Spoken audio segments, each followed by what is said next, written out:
नमस्कार दोस्तों, info for investment के एक और लर्निंग वीडियो में आपका स्वागत है। आज का जो वीडियो रहने वाला है, can SEBI employ invest in stock market है। सेबी का फुल फॉर्म है security and exchange board of India. अब सेबी हमारा जो है कैपिटल मार्केट को रेगुलेट करता है। जिस तरह से आरबीआई सभी बैंकों को रेगुलेट करता है, उसी तरह सेबी कैपिटल मार्केट को रेगुलेट करता है। तो अब ये कैपिटल मार्केट क्या होता है? ये हमारा एक फाइनेंशियल मार्केट का हिस्सा होता है।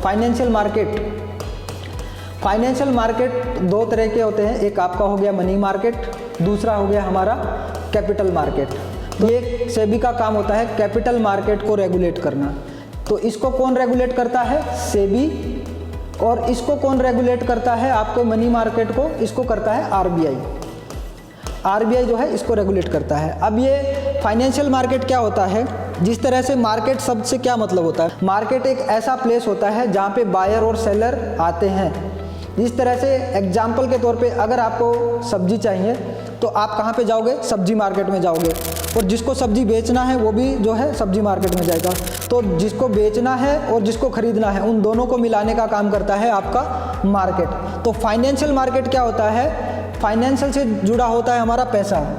तो जिसको भी पैसा चाहिए वो भी फाइनेंशियल मार्केट में जाएगा, और जिसको पैसा देना है, जिसको पैसा इन्वेस्ट करना है, वो भी फाइनेंशियल मार्केट में जाएगा। अब पैसा देना किसको होता है? आपके जैसे लोग, हमारे जैसे लोग जो है, जिनके पास सेविंग पड़ा है तो उनको इन्वेस्ट करना है, तो वो जो है फाइनेंशियल मार्केट में जाके अपना पैसा लगा सकते हैं। पैसा चाहिए किसको होता है? गवर्नमेंट को चाहिए होता है, कंपनीज को चाहिए होता है, ठीक है। तो वो फाइनेंशियल मार्केट से पैसा उठा सकती है। तो जिसको पैसा उधार चाहिए और जिसको पैसा इन्वेस्ट करना है, उन दोनों को मिलाने का काम कौन करता है?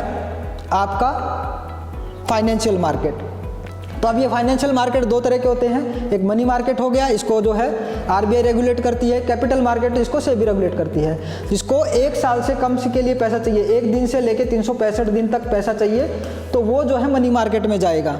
और जिसको पैसा लॉन्ग टर्म के लिए चाहिए वो कैपिटल मार्केट में जाएगा। कैपिटल मार्केट हमारे दो तरह के होते हैं, ये एक प्राइमरी मार्केट और ये जो है सेकेंडरी मार्केट। सेकेंडरी मार्केट अपना हो गया स्टॉक मार्केट।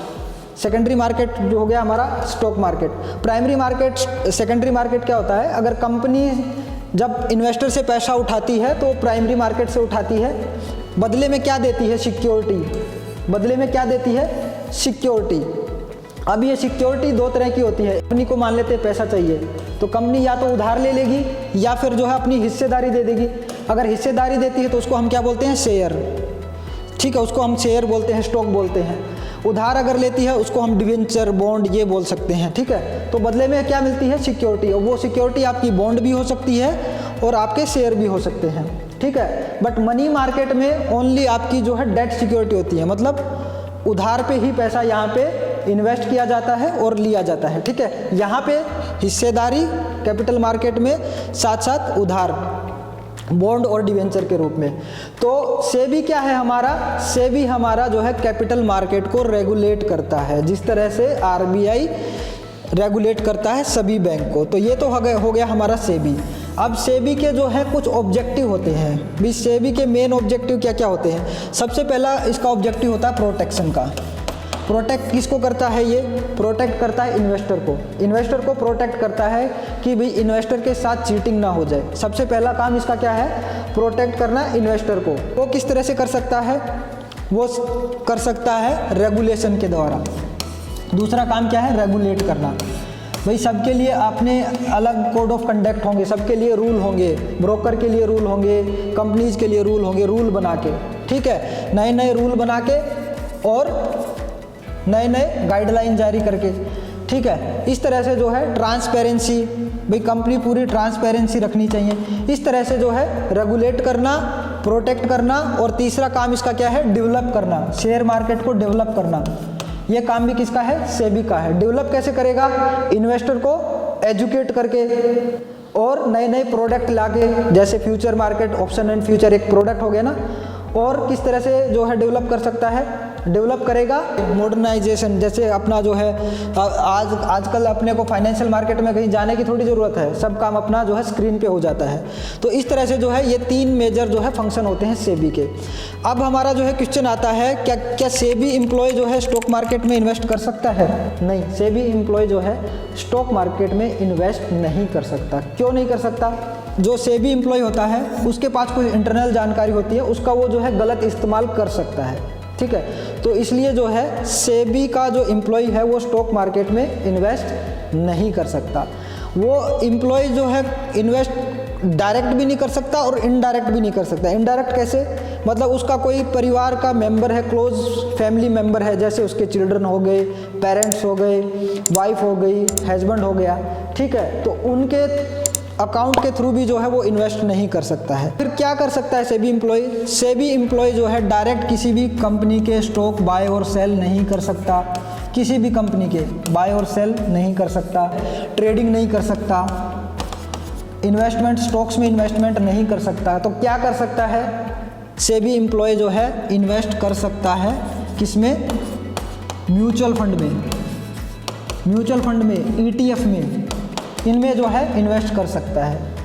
क्यों? क्योंकि म्यूचुअल फंड में कोई एक पर्टिकुलर स्टॉक नहीं होता है, इसमें जो है ग्रुप ऑफ स्टॉक्स होते हैं। म्यूचुअल फंड कोई एक स्टॉक में आपका पैसा नहीं लगाएगा, ETF में कोई एक स्टॉक नहीं होता है, ठीक है। बट ये इन्वेस्टमेंट करने से पहले भी जो है सेबी एम्प्लॉय को अप्रूवल लेना पड़ेगा सेबी से, टाइम टू टाइम जो है इसकी रिपोर्ट देनी पड़ेगी, ठीक है। इस तरह से जो है वो इन्वेस्ट कर सकता है। या फिर बॉन्ड में इन्वेस्ट कर सकता है, बॉन्ड और डिवेंचर, ये क्या है? आपका उधार जो पैसा देते हैं उनको हम बॉन्ड या डिवेंचर बोलते हैं, ठीक है। बॉन्ड में इन्वेस्ट कर सकता है, डिवेंचर में इन्वेस्ट कर सकता है, वो भी नॉन कन्वर्टेबल डिवेंचर। अब ये नॉन कन्वर्टेबल डिवेंचर क्या होते हैं? ये नॉन कन्वर्टेबल डिवेंचर क्या होते हैं कि कंपनी आपसे उधार पैसा ले रही है, बदले में आपको डिवेंचर दे रही है। डिवेंचर सिक्योरिटी का नाम है कि उस पर आपको प्रोमिस करके दे रही है कंपनी कि आपका पैसा इंटरेस्ट से आपको वापस कराएगा। तो ये जो डिवेंचर है स्टॉक्स में कन्वर्ट किए जा सकते हैं, बट जो नॉन कन्वर्टेबल डिवेंचर होते हैं वो कन्वर्ट नहीं होते हैं। तो नॉन कन्वर्टेबल डिवेंचर और बॉन्ड में इन्वेस्ट कर सकता है, म्यूचुअल फंड में इन्वेस्ट कर सकता है, ETF में इन्वेस्ट कर सकता है, और वो भी अप्रूवल के बाद। तो ना ही डायरेक्ट इन्वेस्ट कर सकता है, ना ही इनडायरेक्ट इन्वेस्ट कर सकता है। क्यों नहीं कर सकता है? क्योंकि मैंने बताया कि वो गलत इन्फॉर्मेशन, इनसाइड ट्रेडिंग का आपने नाम सुना होगा, इनसाइड ट्रेडिंग। अब ये इनसाइड ट्रेडिंग क्या होता है? इनसाइड ट्रेडिंग जो होता है, मान लेते हैं आपको जो है रिलायंस में जो है इन्वेस्ट करना है, तो आप रिलायंस के बारे में जो है स्टडी करोगे, कहाँ पे करोगे? NSE की साइट पे जाके करोगे। तो NSE की साइट पे जो है वो जो इन्फॉर्मेशन रहेगी वो पब्लिकली अवेलेबल इन्फॉर्मेशन है।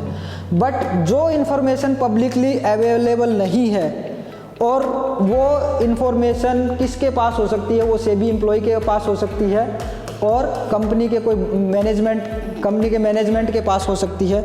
अब उस इन्फॉर्मेशन का फ़ायदा उठा के अगर कोई ट्रेडिंग करता है तो उसको बोलते हैं इनसाइड ट्रेडिंग, तो वो इलीगल है, ठीक है। तो इसलिए जो है सेबी का एम्प्लॉय जो है उस डायरेक्ट स्टॉक्स में बाय और सेल नहीं कर सकता है, ठीक है। अगर ऐसा करता है तो जो हमारे रिटेल इन्वेस्टर होंगे उनको क्या लगेगा कि हम उनके साथ कुछ गलत हो रहा है, ठीक है, और उनको जो लगेगा कि जो सेबी का एम्प्लॉय है जो इन्फॉर्मेशन का गलत फ़ायदा उठा रहा है, इनसाइड जो इन्फॉर्मेशन होती है जो पब्लिकली अवेलेबल नहीं है उसका गलत फ़ायदा उठा के जो है इनसाइड ट्रेडिंग कर रहा है, तो उनका जो है एक ट्रस्ट इशू हो जाता है, ठीक है। रिटेलर के बीच में जो है ट्रस्ट का इशू आ जाएगा। इसलिए जो है सेबी एम्प्लॉय इन्वेस्ट नहीं कर सकता डायरेक्टली। म्यूचुअल फंड में कर सकता है और ETF में कर सकता है, और नॉन कन्वर्टेबल डिवेंचर या बॉन्ड में जो है कर सकता है। अगर सेबी एम्प्लॉय ऐसा इन्वेस्ट करता है तो सेबी उसके खिलाफ जो है एक्शन ले सकती है। पहले तो जो है उस पर इन्वेस्टिगेट करेगी, फिर उस पर जो है फाइन लगाएगी, और उस पर जो है लीगल एक्शन भी लेगी, उसको जो है कोर्ट भी ले जा सकती है। तो आज की वीडियो में बस इतना ही डिस्कस कर रहे हैं। नेक्स्ट जो है अगले वीडियो में मिलेंगे किसी और लर्निंग वीडियो में।